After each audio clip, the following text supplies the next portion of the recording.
Eu acho que esse livro é brilhante, é provavelmente um dos meus livros favoritos, acho que é um dos melhores livros que eu já li. Olá, eu sou a Mariana Alvi. Bem-vindos ao meu podcast, onde conhecemos diferentes pessoas enquanto leitores. Fiquem por aí, vale a pena. A Cláudia Semedo é uma excelente jogadora de sueca. Às vezes à noite até joga num site e joga regularmente. É mesmo apaixonada pela arte e por querer mudar o mundo para uma versão melhor. Cozinha muito bem. Tens assim algum prato especial? Olha, qualquer que seja de forno, adoro fazer coisas no forno. Ah, que bom. Então agora chegou a altura certa, não? O frio? Pois é. Maravilha. Raramente estes pratos serão acompanhados por álcool, porque a Cláudia é mais chá de limão, mesmo em saídas à noite. Já no Beleza pediste um chá de limão. Com quem é que tu andaste a falar? Com quem é que tu andaste a falar? Não está, acho que foi a primeira vez que alguém me apresenta a falar das minhas capacidades com as cartas. Vá, como atriz já te conhecemos. Tu andaste a falar, Mariana? Falei com o teu marido e com a tua amiga Diana.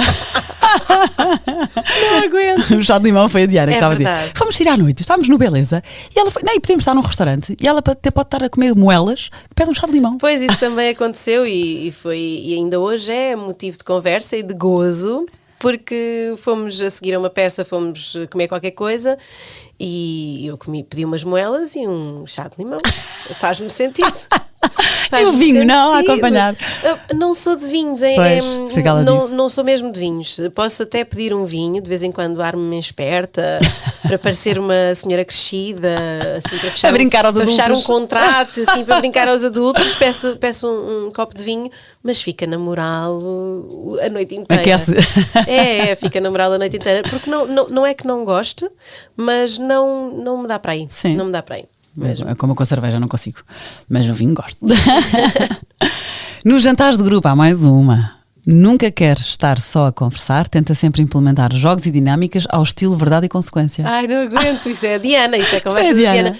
Sim, sabes, nunca gostei de jantares com muita gente, porque eu acho que se perde muito esta coisa de ficarmos uma conversa aqui, uma conversa ali, uma conversa aqui, uma conversa ali. Eu gosto muito que toda a gente esteja envolvida na dinâmica, então já em casa faço sempre isso, tento que sejamos no máximo 8, para que a conversa possa ser uma coisa entre todos. Sim, não haja grupinhos. Não haja, se bem que adoro festas e coisas com muita gente, mas gosto dessa coisa de nos irmos conhecendo melhor efetivamente, sabes? Não falarmos só sobre fé-divers e conseguirmos ter, em vez de várias conversas que não chegam a lado nenhum, nem são de grande profundidade, termos uma conversa que vai ter 3 ou 4 horas, o tempo que estamos juntos, e que vamos aprofundando, porque obviamente aprofundas, não é? Isso é ótimo, olha, estás a dar uma boa ideia a muita gente. Acho que sim, sem dúvida. Valeu a pena. Já valeu a pena, pronto, olha, obrigada Cláudia, para a semana a mais. Nós tivemos umas férias de verão em casa de uma amiga que tinha casa de família, portanto convidou vários casais com vários filhos e todos se enturmaram, que foi ótimo. E o mais giro foi um jogo que durava uma semana. Sim. Que era que tinhas um papelinho, tinhas de descobrir um objeto, tinhas que, se fizesse a alguém, imagina que o teu objeto era o garfo e eu tinha que matar a ti, se eu te fizesse tocar num garfo, já morreste, sais do jogo. Okay. E era uma semana, que giro que foi, então os miúdos, e eu fiquei tristíssima quando me mataram, porque mataram-me logo no início, eu não estava à espera, foi uma miúda ainda por cima eu. Foste a primeira. Foi a primeira, eu. Mas no verão seguinte fui muito mais cautelosa e desconfiada, então durei mais uns dias, mas nunca fui campeã. Eu gosto muito de jogos, eu gosto mesmo da dinâmica de jogos e sou bastante competitiva, apesar de não ser nada, não é ganhar a todo custo. Mas tens mal a perder? Não, se for justo não, mas se fizerem batota ou se fizerem qualquer coisa eu fico danada. A Cláudia está a levantar o sobrolho. Outra coisa que me disseram sobre ti que acho muito bem, olha, isto fica para o meu marido, o recado, ficas sempre a terminar uma chamada ligada ao Bluetooth do carro antes de entrares. Porque o meu marido entra muitas vezes em casa a falar ao telefone. Disse, não, eu acabo lá fora e depois é que entro. Portanto, isto acontece. Tu chegas de carro, ainda não acabaste a conversa, ficas no carro e depois é que entras. Sim, porque não gosto de misturar as duas coisas. Detesto estar em almoços ou jantares ou a conversar com um amigo e a pessoa estar ao telefone constantemente e olhar para as mensagens e olhar para o Instagram e olhar para não sei o quê. Irrita-me. Concordo. Não gosto nada desta domesticação a que o telemóvel nos obrigou e de repente nós não estamos com quem estamos e estamos em 1000 lados em vez de estarmos no sítio onde devemos estar. E para mim, a minha casa e o tempo que tenho com os meus filhos e com o meu marido e com os meus pais e com quem quer que esteja em minha casa, gosto que seja um tempo mesmo de qualidade e virado para eles e para o que temos de fazer. E já acho que há tanta coisa para fazer entre o jantar, entre dar os banhos, entre nananana.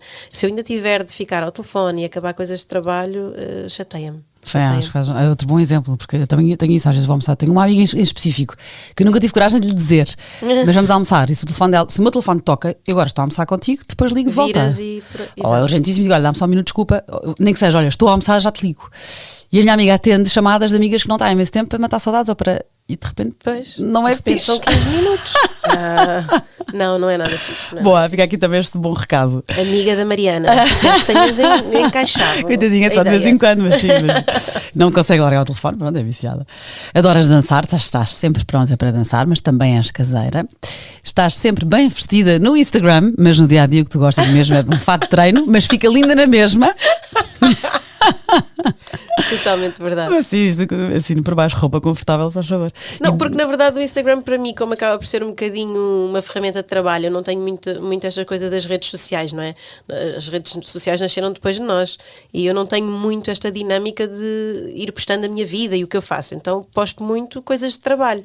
E no nosso caso, a nossa área de trabalho, não na rádio, mas quando fazemos televisão ou estamos em presenças públicas, aparições públicas, normalmente estamos vestidas para isso. Então no Instagram parece que sim, que há um investimento imenso, que eu sou super vaidosa. Até passaste deles, até estiveste. É verdade, é verdade. Bem gira. Mas não sou nada. Para mim, quem me tira os meus ténis e uma t-shirt e uma calça de ganga ou um fato de treino, tira-me tudo. Conforto primeiro, assino por baixo. Agora, tu tens uma peça de teatro que nós agora estamos em novembro, está quase a acabar, temos já que anunciar que foste tu que criaste, conta lá um bocadinho. Sim, eu faço a direção do Teatro Municipal Amélia Rei Colasso ali em Algés com o Tiago Fernandes e uma belíssima equipa, onde está a Diana, a minha delatora, que me entregou assim completamente. E a minha parte de apresentação de projetos e de criação de projetos é sempre muito isto, parte sempre de uma observação do mundo e de alguma coisa sobre a qual eu queira falar e preocupava-me muito este lugar de, antes de podermos ser quem somos, há sempre alguém que nos põe uma etiqueta em cima, não é? Há sempre alguém que, enquadrando-nos num grupo, tem já 5 ou 6 conceitos sobre nós, que normalmente estamos a falar de grupos que são marginalizados, não é? E que não têm direito à sua individualidade e são logo catalogados com este ou aquele preconceito. Então preocupava-me muito falar sobre isso e abordar essa questão, até porque estamos no ano em que se aprova o Plano Nacional Portugal contra o Racismo, estamos no ano em que cada vez mais falamos de todas estas questões da homofobia, da transfobia, da gordofobia, do idadismo, estamos cada vez mais atentos ao outro e à preocupação de termos um mundo que aceita as pessoas como elas são, mas continuamos muito preconceituosos. Então interessava muito falar sobre isso. O projeto mãe chama-se P, prefixo de desumanização, mas dentro dele existem várias coisas. Existe um documentário que está a ser criado sobre o processo de construção desta peça que está em cena no Teatro Municipal Amélia Rei Colasso, ali em Algés, até dia 27 de novembro. É isso, e que se chama Casa com Árvores Dentro. Casa com Árvores Dentro, que é o nome que demos à peça de teatro dentro deste projeto mãe, para o qual eu convidei a Gisela Casimiro para escrever e fazer a dramaturgia, acompanhar-me na criação do espetáculo. Também convidei o Calaf, a pessoa que também trago aqui para falar do Também Os Brancos Sabem Dançar, um livro que ele editou, publicou, para fazer a curadoria musical. Convidei o Rodrigo Saturnino, o Rod, que é um artista plástico, um ativista, sociólogo de formação, para fazer a cenografia do espetáculo, Paulo Subtil nos figurinos, e pronto, e estamos a construir esta nossa casa, que tem uma família muito específica, uma família forçada, é uma casa de acolhimento, com vários jovens que cada um tem a sua questão e vive o seu problema. E depois tem toda uma sociedade e a forma como ela nos oprime ou não. É um teatro que tu recomendas não só a adultos, mas também a jovens. Sim, também a jovens. Aliás, ele está a ser muito discutido neste plano do serviço educativo, dos teatros, porque eu acho que nós não podemos falar de preconceitos e de identidade sem irmos aos mais jovens, não é? Que estão a que é aí que começa. Exato, que estão a começar a conceptualizar o mundo e a questionar a sua identidade e o seu sentido de pertença. Portanto, eu acho que não podes arredar os mais jovens desse desse diálogo, porque nós temos muito esta tendência para dizer que o futuro é dos mais novos e as crianças são a esperança, mas depois não lhes damos voz, não os ouvimos, não os auscultamos para perceber como é que nós podemos agir hoje para que o amanhã deles seja mais próximo daquilo que é justo e daquilo que eles esperam e daquilo que eles querem, não é? Sim, então Casa com Árvores Dentro, no Teatro Municipal Amélia Rei Colasso, em Algés, até dia 26 deste mês, às 9 da noite, e depois há uma sessão especial dia 27 às 5 da tarde. É a matiné. É a matiné. Olha, e falaste na Gisela Casimiro, que está contigo nesta equipa, trouxeste o livro dela, O Erosão. O Erosão, que é um livro de poesia. A Gisela também é poeta, é assim uma mulher dos 7 ofícios, e tem uma poesia que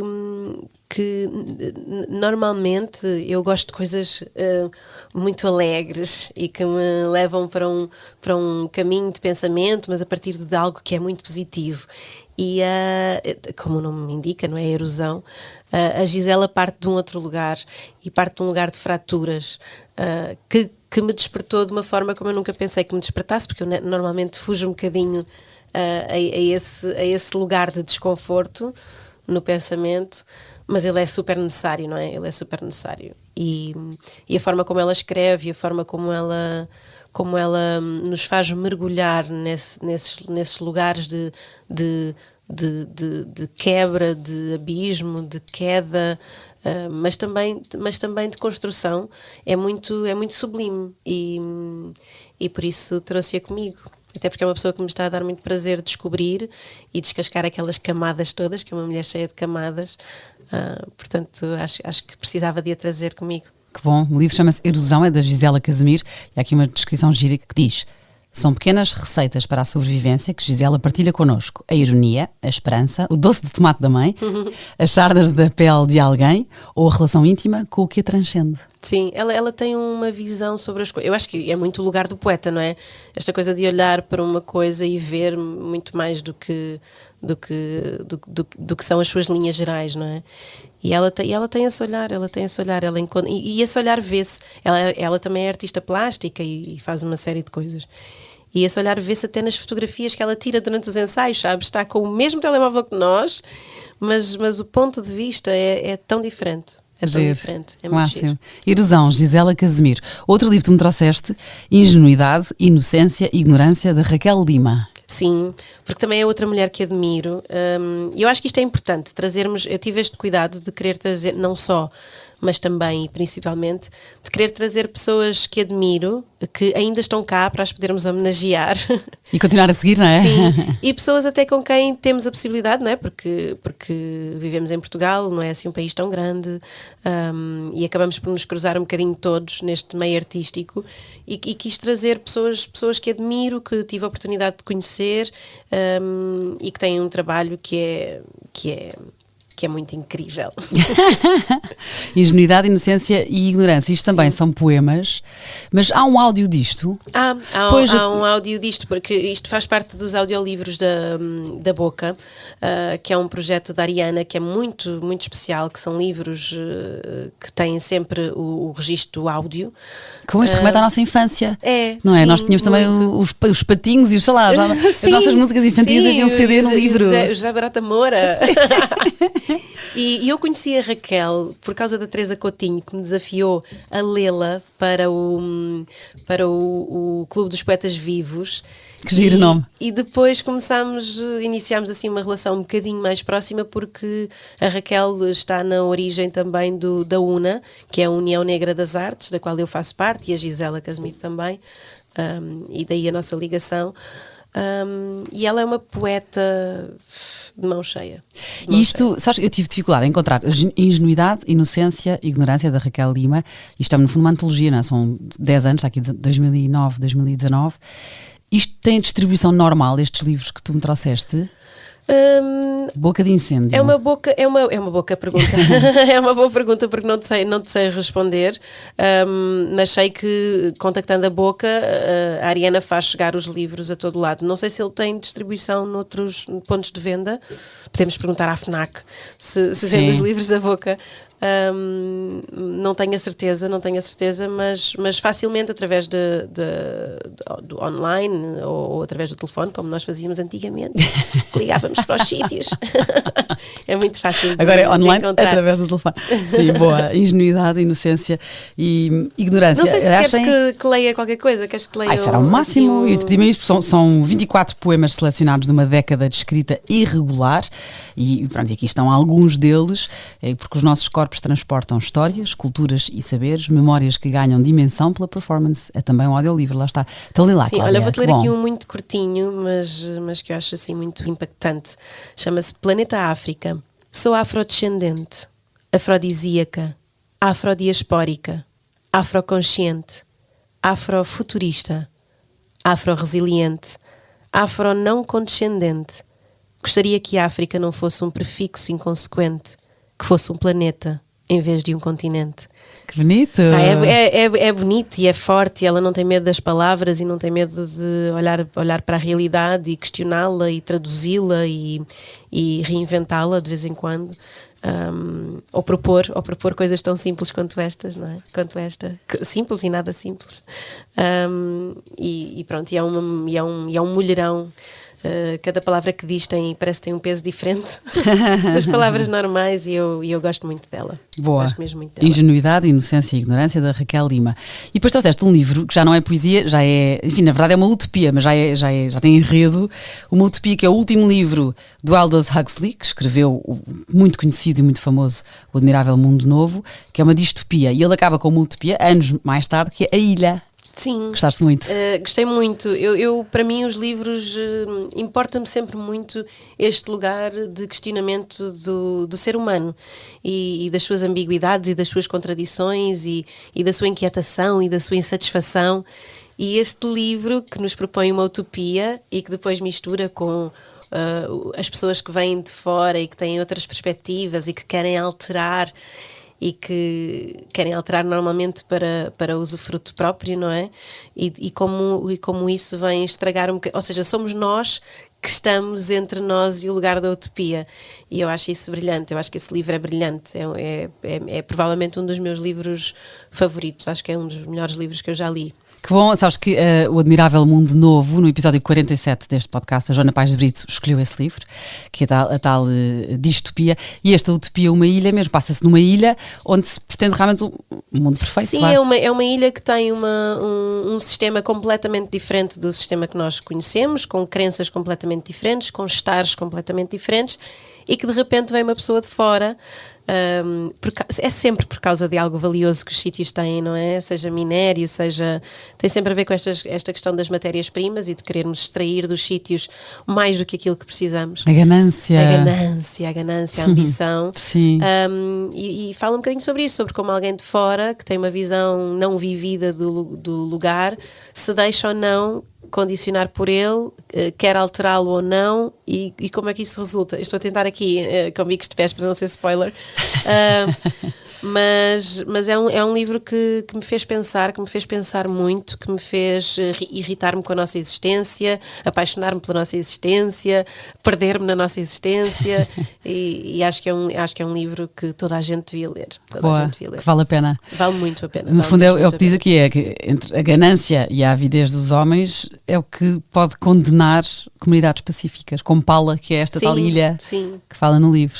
Boa, Aldous Huxley, A Ilha. E trouxeste ainda, falaste há pouco no Calaf. O Calaf é palanga, também os brancos sabem dançar. É um romance musical, conta lá. Sim, só podia, não é? O Calaf que a maior parte das pessoas conheceu por causa dos Buraco Som Sistema, traz-nos o seu primeiro romance. Ele já tinha escrito livros de crónicas, e traz-nos aqui o seu primeiro romance, e é um romance musical que levou-me para aí o triplo do tempo a ler, porque a cada página eu queria ir buscar a música referência de que ele falava. Mas é um livro também muito especial, que fala não só do nascimento do Kuduro e da música em si, mas também de três visões diferentes sobre alguns acontecimentos entre a ficção e a realidade, que nos oferece também esta possibilidade de calçarmos os sapatos do outro, neste caso dançarmos nos sapatos do outro, que eu acho que também revela uma grande maturidade do Calaf enquanto escritor, que ele era um grande cronista, isso já não havia qualquer dúvida, não é? Mas que ele é um grande escritor com esta capacidade de alteridade, de se pôr na pele de um outro e escrever a partir desse ponto de vista, foi assim uma descoberta maravilhosa. O Calaf é daquelas pessoas com quem dá vontade de ficar a falar pela noite dentro, que te esqueces do tempo quando ele fala naquele tom dele, não é? Ele tem assim uma voz colocada e grossa, mas suave ao mesmo tempo. Suave. Grossa, eu queria dizer encorpada, não é? Óbvio. Ninguém levou mal. Espero que o próprio também não. E foi maravilhoso aprender a dançar com a escrita dele.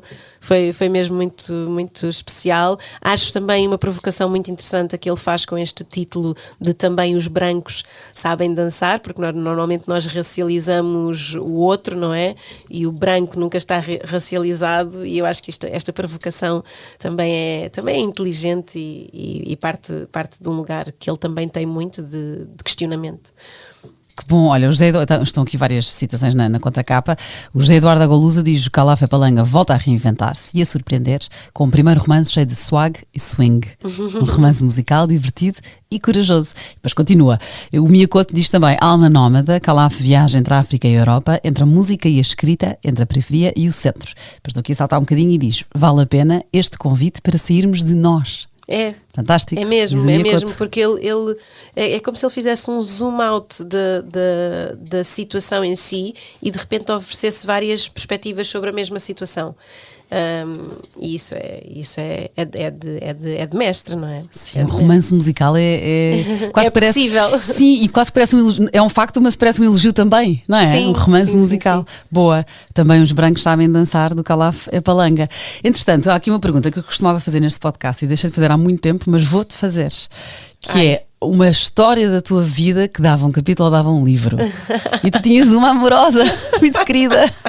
Opa, tinha, porque foi algo que me marcou, e eu ainda não tenho bem noção do quanto me marcou e do porquê de me ter marcado tanto, mas eu, quando era pequenina, estava a brincar na rua e um fotógrafo, estas situações que hoje em dia nós dizemos aos nossos filhos, não faz com estranhos, cuidado. Mas antigamente nós vivíamos a rua de uma forma diferente, muito mais livre, e tínhamos esta noção de comunidade, e mesmo pessoas que não conhecíamos não eram propriamente estranhos, não é? Não associávamos propriamente a esse estranho que nos vinha fazer mal ou qualquer coisa assim. E eu era pequenina, devia ter 6, 7 anos, e fui abordada por um senhor na rua, um rapaz, que me disse que era fotógrafo e estava a fazer uma tese, estava a preparar uma tese sobre a simetria e a beleza e os cânones de beleza e não sei o quê. Uau! E que queria fotografar-me para eu falar com os meus pais, para levar o cartãozinho e falar com os meus pais. Mas tu estavas sozinha? Devia estar na rua com os meus amigos, não tenho essa... Pois, nós estávamos sempre, andávamos em bando, não era uma criança, era um bando de crianças, não é? Sim. E eu levei o cartão, os meus pais muito reticentes e tal, mas lá ligaram, eu chorava muito nessa altura. Choravas porque queria muito. Não me deixaram ir ao Chuva de Estrelas, ao Mini Chuva de Estrelas, mas eu chorei muito também. Tu cantas? Não, mas no Mini Chuva era um playback. Eu gosto muito de cantar. Já não lembrava. Não sou cantora, mas gosto muito de cantar. Mas cantas bem? Modéstia à parte, não? Sou afinada. Acho que sou afinadinha. Boa, mais um talento. Não lhe chamaria um talento, mas acho que sou afinadinha. E ele foi lá à casa, os meus pais acederam, ele foi lá à casa fotografar-me com os meus pais e toda a gente, obviamente. E a minha mãe, que me queria vestir bem, não é? Para a foto, claro. Para a foto. Eu disse que queria usar as minhas jardineiras, a minha suéte e as minhas botas de borracha da chuva vermelhas. Com um cinto do Bugs Bunny que eu tinha e estava a achar-me, estava a sentir-me, e tenho essas fotografias. Pronto, exato. Tenho essas fotografias, que são as minhas primeiras fotografias profissionais. Por favor, quando eu fizer aqui uma referência no Instagram a este nosso episódio, por favor, vou procurar partilha a fotografia com o máximo. Mas eu com ar assim muito pespineta. Ai, meu Deus. Olha, e tu tens todo este trabalho e criatividade e artes e não paras, lês ainda todos os dias. Tu consegues ler, nem que seja guiões, não é? É isso.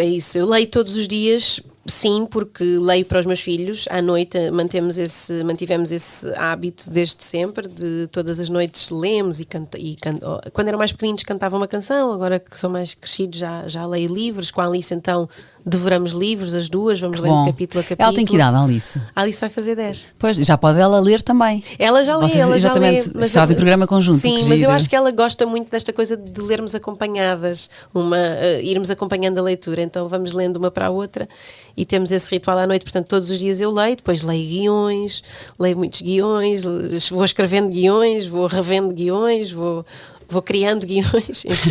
Portanto, leio todos os dias. E tu, género literário, disseste que gostas de bons livros, independentemente do género, não há assim um género específico, e não tens o hábito de procurar policiais, mas um bom Jaime Bunda diverte-me muito. Eu achei essa graça. Sabes que eu conheci o Jaime Bunda, do Pepe Tela, a Ana Sofia Martins fala nele aqui, e há mais alguém que agora me está a escapar, mas que também falou porque aqui. Ele tem uma escrita muito, muito brilhante, muito divertida, muito, muito própria, muito única, e os livros têm muita graça, têm mesmo muita graça, porque não são só policiais, não é? Vão muito além do policial. Eu diria que é uma comédia policial, mas vão muito além disso. Agora, eu acho que é meu, por exemplo, imagina, eu não vou ver filmes de terror, ponto. Porquê? Porque mesmo numa boa comédia romântica, que é assim um género mais ligeiro, ou num filme de desenhos animados, não é? Um filme animado, se aparece um gato de repente, eu sou aquela pessoa que salta na cadeira. Sim. E com um filme tranquilo. Portanto, imagina acrescentar a isso suspense, acrescentar a isso terror, acrescentar a isso... Sofres? Eu sofro, não é para mim. Eu não gosto de ler com taquicardia. Não sou esse género de pessoa. Portanto, eu não procuro nada esses policiais e essas coisas. Que te aceleram o coração. Eu ainda há pouco estava ali a comentar isso, porque eu não exatamente como tu explicaste melhor que eu. E eu, por essa razão, não leio thrillers. Se bem que já li um ou outro, e há bons, de facto. Há ótimos. E há pouco tempo tive a sorte de entrevistar uma autora de um thriller na Feira do Livro, uma inglesa, e então, pronto, fui ler O Sanatório e gostei imenso e recomendo, da Sarah Pearse. Mas, e agir porque o que tu estás a dizer é o oposto do que disse a Sara Prata, que te recomenda a conversa, que adora. E acabei por lhe oferecer O Sanatório e gostei imenso. Mas eu sofro de tal maneira que, depois eu, na verdade, em qualquer história, em qualquer género literário, eu entro na história. E então, no thriller que eu li, imagina, às tantas, morrem pessoas, estão encurralados no hotel, nada de spoiling. É o normal, é a estrutura do thriller. E há uma que morre, uma personagem completamente secundária, e lá a encontram e já morreu. E o meu sofrimento é, mas ela tinha um filho. E ela diz, eu faço um luto para aquela personagem secundária. Quando a descrever, ela tinha um filho pequenino. Portanto, eu digo, por isto é que eu não leio thrillers, porque eu estou a fazer um luto durante. I feel you, porque eu sou muito, muito assim. E isso incomoda-me, sabes? Eu não gosto de ler nesse lugar inquieto. Sim, gosto de inquietar a mente, mas não o coração. Não aumentar o ritmo cardíaco. Literalmente, exatamente, não acelerá-lo. Olha, eu no fim faço sempre uma surpresa aos meus convidados e contigo tive aqui algumas dúvidas do que é que eu te ia oferecer. Ou seja, na verdade, o meu primeiro impulso é um livro de uma autora que eu já conhecia, por coincidência já trabalhei com ela, fomos guionistas juntas, e na conversa com a Tânia Ganho, que recomendo ouvires, e quem nos está a ouvir também, a Tânia Ganho é uma escritora tradutora e adora a Cláudia Sampaio, que é uma poeta incrível e é especial. E o último livro dela, a Cláudia já tem vários, chama-se Já Não Me Deito em Pose de Morrer. São poemas escolhidos e é assim uma poesia, não posso ter diferente, porque são todos, não é? Sim, são todos. Muito íntima, muito, muito Cláudia. E eu gostei imenso. Então foi o livro que me ocorreu da arte, já que tu gostas tanto de poesia. Adoro. A Cláudia Sampaio é uma autora que já falámos aqui, até a Tânia Ganho vendeu bem. Já tentei convidar, fica aqui a pressão Cláudia. Anda, Cláudia. E então pronto, esse é um livro especial e eu acredito que vais gostar. Obrigada. E depois fica então a recomendação de outro que eu tinha pensado, mas este eu queria ter lido antes, que eu às vezes faço esse esforço de acelerar em algumas leituras para ver se vale a pena recomendar aquele convidado. Não consegui ler, mas fala-se imenso nele, chama-se Bolo Negro. Sim. E ainda para mais, eu ligo imenso a essas coisas. Não a Taylor conheço. Jenkins, pronto, é recente a tradução. Aliás, a Oprah Winfrey vai levá-lo para a televisão. Okay. E a Oprah Winfrey preocupa-se muito com as temáticas que tu hoje trouxeste aqui, sim. não é? E há aqui umas críticas de revistas, A autora é Charmaine Wilkerson e ela explora as nuances da identidade racial e da traição num romance poderoso. Bolo Negro é um romance de personagem, eu gosto imenso disso, É uma história multigeracional feita para se saborear, provocadora e pungente. Portanto, eu acredito que seja todo o teu género, fica aqui a recomendação. Sim. E depois, eu ligo imenso a isto, estava a dizer, a Taylor Jenkins Reid é uma autora que eu adoro e já falámos aqui muito neste Vale a Pena, neste podcast, que escreveu Os Sete Maridos de Evelyn Hugo, Malibu Rising, Daisy Jones and the Six. Eu gostei de todos dela, eu gosto imenso dela. E tu lês na língua original ou lês a tradução? As duas coisas. Eu, por acaso, tenho a sorte de conseguir ler bem inglês, portanto prefiro. É ótimo, é ótimo. Prefiro. Mas esta que eu estou a dizer, está tudo traduzido, estes que eu acabei de dizer, da Taylor Jenkins Reid. E tenho nesta capa do Bolo Negro, que é uma capa bem gira, tenho a crítica dela a dizer uma história tão intensa quanto deliciosa. E eu fico logo, se a Taylor gostou, nós também vamos gostar. Nós vamos gostar. E pronto, e depois a Oprah. A capa. É linda. E a Oprah vai adaptá-lo para a televisão. Portanto, olha, dou-te os dois, que acho chato de estar aqui a dizer, olha, um ou outro. Então pronto, Cláudia Sampaio, poesia, e depois aí tens é ficção, o Bolo Negro, e até se imenso ler também, portanto fica aqui também. Romance sem fronteiras, que eu acho que é como nós devíamos viver, sem fronteiras. Ora bem, fica aqui então. Obrigada! Gostei muito! Também, passa a voar, isto passa a voar. Eu fiquei em casa a pensar, e será que eu vou ter o que dizer tanto tempo sobre os livros? E, sabes, ficas sempre naquela tipo, será? Mas não, isto passa a voar, é maravilhoso. Vem, Cláudia, vem! Exato, a outra Cláudia. Obrigada, Cláudia Semedo. Para a semana a mais. Mariana. Se puderem, subscrevam. Eu tenho sempre vergonha de pedir isto, mas é muito importante para ajudar a crescer. Portanto, subscrevam, se faz favor, se quiserem. O podcast vale a pena. Vale a pena.